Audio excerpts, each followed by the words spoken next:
Tirupati rural voter highway రోడ్డులో గుజరీ షాప్లో పనిచేసే సెక్యూరిటీని చంపడానికి ప్రయత్నం చేసిన రౌడీలను తక్షణమే అరెస్టు చేయాలని సిపిఐ జిల్లా కార్యదర్శి మురళి డిమాండ్ చేశారు.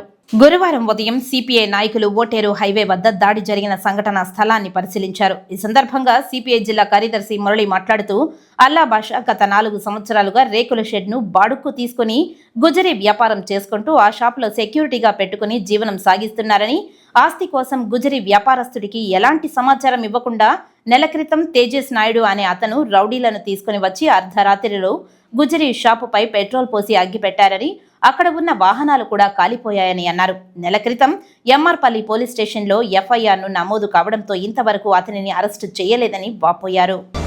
మే నెలలో ఇక్కడికి వచ్చి తేజ నాయుడు అని చెప్పేసినటువంటి ఒక వ్యక్తి ఇక్కడికి వచ్చి దాన్ని అగ్గిపెట్టి మొత్తం కాల్చేయడం జరిగింది.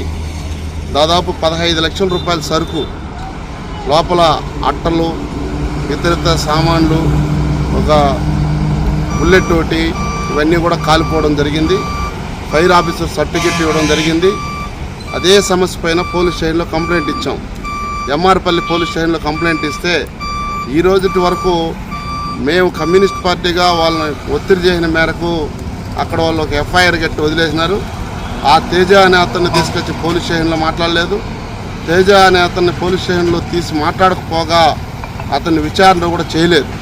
చేయకుండా పోవడంతో రాత్రి నైట్ 12 గంటల పైన 15 మంది దుండుగులు తేజ తీసుకొచ్చి వాళ్ళ బండ్లకు నెంబర్ ప్లేట్లు లేకుండా, గతంలో జేసీబీ వచ్చినప్పుడు నెంబర్ ప్లేట్ లేకుండా వచ్చింది, రాత్రి జేసీబీ వచ్చినప్పుడు నెంబర్ ప్లేట్ లేకుండా వచ్చింది.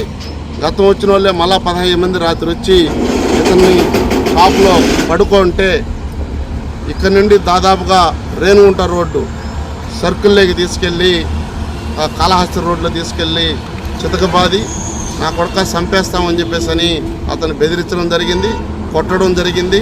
ఆయన్ని మళ్ళా ఇక్కడ మొత్తం అంగిట్లో మొత్తం కూడా కొట్టేసి, అంగిట్లో డబ్బులు కూడా దాదాపుగా 3,50,000 రూపాయల డబ్బులు ఉంటే డబ్బులు కూడా తీసుకొని వెళ్ళిపోవడం జరిగింది.